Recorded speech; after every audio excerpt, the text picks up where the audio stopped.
Coding করার সময় অনেক সময় দেখা যাবে যে আপনাকে ইউজ করতে হবে যে একটা কন্ডিশন, যেমন আপনি দুইটা ওয়েতে যদি এই কন্ডিশন ফুলফিল হয় তাহলে এই ওয়েতে যাও, যদি এই কন্ডিশন অন্য আর একটা কন্ডিশন ফুলফিল হয় তাহলে অন্য একটা পাথে তুমি যাও। তো এই যে এই ধরনের কন্ডিশন দিয়ে আমি যদি কাজ করতে চাই কোডিংয়ে, তো সেক্ষেত্রে এখানে অনেক এক্সপ্রেশন আছে যেগুলোকে লজিক্যাল এক্সপ্রেশন বলা হয়। অনেকগুলো এক্সপ্রেশনের ভিতরে সবচেয়ে কমন যে এক্সপ্রেশন সেটাকে বলা হয় ইফ স্টেটমেন্ট।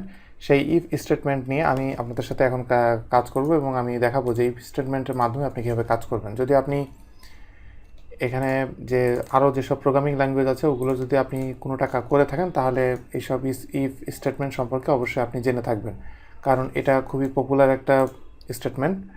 তো ইফ স্টেটমেন্টের ভিতরে দুইটা জিনিস থাকে, একটা হলো এক্সপ্রেশন আর নেক্সট যেটা থাকে সেটা হলো স্টেটমেন্ট। তো ইফ স্টেটমেন্ট আমি যখন দিব, দেওয়ার আগে আমি প্রথমে একদম সিম্পল একটা উদাহরণ আমি আপনাদেরকে দেখাচ্ছি।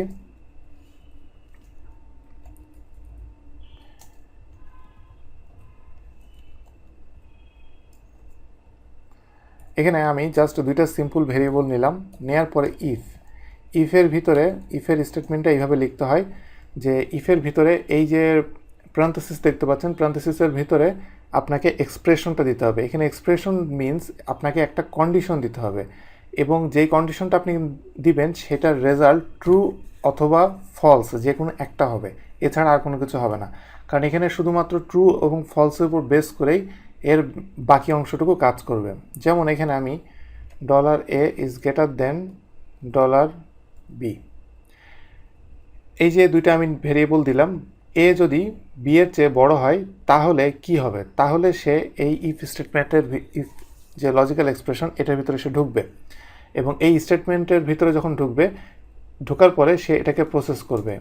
যদি এটা থেকে এটা বড় হয় তাহলে এ ইজ গ্রেটার দেন বি, যেটা আমি লিখলাম। তো এটা দিয়ে আমি এটাকে সেভ দিলাম, দিয়ে আমি দেখি যে এটাকে সে আমাকে কিভাবে দেখায়। তো এখানে দেখা যাচ্ছে এ ইজ গ্রেটার দেন বি। এটা কেন এ ইজ গ্রেটার দেন বিতে গেল, কারণ এই যে কন্ডিশনটা, এই কন্ডিশনটা ফুলফিল হয়েছে, যে এ ইজ গ্রেটার দেন বি যে কন্ডিশনটা আছে সেই কন্ডিশনটা এখানে ফুলফিল হয়েছে। তো এখানে যে দুইটা পার্ট, এটা হলো এক্সপ্রেশন পার্ট আর এর ভিতরটা হলো এখানে স্টেটমেন্ট পার্ট। এক্সপ্রেশন পার্ট যদি ট্রু হয় তাহলেই সেই স্টেটমেন্টে ঢুকবে, যদি এক্সপ্রেশন পার্ট ফলস হয় তাহলে সে এটাকে স্কিপ করে চলে যাবে। যেমন আমি এখানে যদি এটাকে চেঞ্জ করে এ ইজ লেস দেন আমি করে দিই, সেভ, রিফ্রেশ, তাহলে দেখবেন যে এখানে কিছু আসছে না। এর কারণ হলো সে এখান থেকে ইফের ভিতরে যে এখানে এই যে ট্রু ফলস এই জায়গাটা এক্সপ্রেশনটা সে দেখেছে এখানে ফলস হয়েছে, যার কারণে সে এটা এখানে ঢুকতে পারে নাই। তো যার কারণে সে এখানে এটাকে ফলস দেখিয়েছে।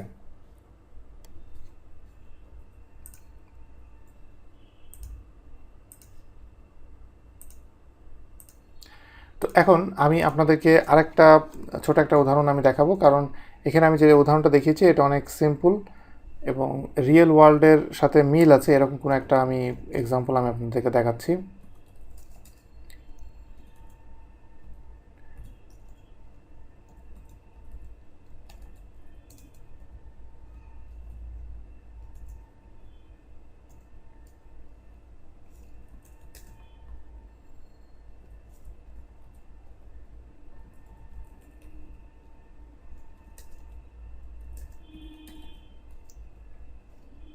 এখন আমি যেটাকে এখানে আমি নতুন যে আরেকটা এখানে আমি লিখলাম, এখানে আমি যে কাজটা করেছি এটা কিন্তু উপরেরটা কন্ডিশন ছিল, নিচের যেটা দেখতে পাচ্ছেন এটাও কন্ডিশন। তাহলে দুইটা কন্ডিশনের ভিতরে মেন ডিফারেন্সটা কি সেটা আপনারা দেখেন।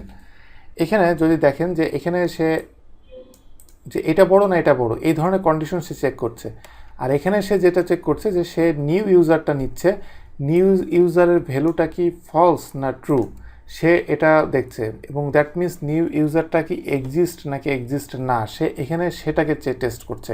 এবং যখন সে এটা দেখছে সে এক্সিস্ট আছে কি নাই সেটা তো ট্রু এবং ফলসের মাধ্যমে সে দেখবে, কিন্তু অলরেডি নিউ ইউজারের এগেনস্টে ট্রু ভ্যালুটাই দেয়াই আছে, ট্রু সরাসরি এখানে এই কিওয়ার্ড যেটা সেটা অলরেডি এর এগেনস্টে অ্যাসাইন করা আছে, সেহেতু ইফের এই এক্সপ্রেশন পার্টটুকু এটা অলরেডি ট্রু, যেহেতু ট্রু সে এটার স্টেটমেন্টের ভিতরে ঢুকে এটাকে প্রসেস করবে। তো এটা আমি সেভ করার পর আমি যদি রিফ্রেশ দিই তাহলে এখানে দেখবেন ওয়েলকাম টু আওয়ার সাইট এটা আসছে। যদি এখানে আমি এটাকে ফলস দিই এবং সেভ করি এবং রিফ্রেশ দিই তাহলে দেখবেন যে এটা আর আসবে না। তো এইভাবে এটা এখানে কাজ করবে। আর এখানে নেক্সট আরেকটা জিনিস আমি আপনাদেরকে দেখাবো যে ইফ স্টেটমেন্টের ভিতরে যদি আমি এরকম কোনো একটা কাজ করি, যেমন এখানে দুইটা ভেরিয়েবল আপনারা অলরেডি এখানে দেখতে পাচ্ছেন। এখন এই দুইটা ভেরিয়েবল নিয়ে আমি আরেকটা ইফ স্টেটমেন্ট আমি তৈরি করব। প্রথমটা যেটা করব, a is greater than 0, result is equal to b divided by $a, echo $result। এখানে এর ভ্যালু যেটা, এর ভ্যালুটা আমি আচ্ছা এখানে আমি এ বি না নিয়ে সিডি নিই, ওই দুটা থাকুক, ওই দুটা নষ্ট করার দরকার নাই। এটা সি, এটা ডি। এবং যেহেতু আমি সি এবং ডি আমি নিলাম, আমাকে সি এবং ডি এর ভ্যালু আমাকে অবশ্যই আগে ডিফাইন করে দিতে হবে। তো আমি এখানে C equal to 30, D equal to 5। এখন এখানে কি হচ্ছে সেটা দেখেন যে আমি C 30, B D 5 if C is greater than 0। C না এখানে এখানে ডি হবে, D greater than 0।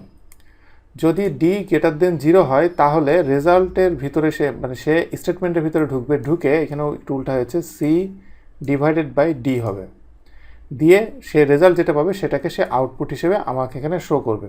That means D এর ভ্যালু অবশ্যই 0 থেকে বড় হতে হবে। এখানে 5 আছে, দ্যাট মিন্স এটাকে সে ট্রু হবে এবং ট্রু হওয়ার পরে সে এটাকে খুব সহজে আউটপুট দিবে। তো এটাকে আমি সেভ করেছি, এটাকে আমি যদি রিফ্রেশ দেই, এখানে এটা এই যে 6 দেখতে পাচ্ছেন এটা লাস্টে এসেছে, এটাকে আমি বিআর ট্যাগ দিয়ে আমি এখানে র্যাপ করে দিতে পারি, তাহলে বুঝতে সুবিধা হবে আপনাদের জন্য।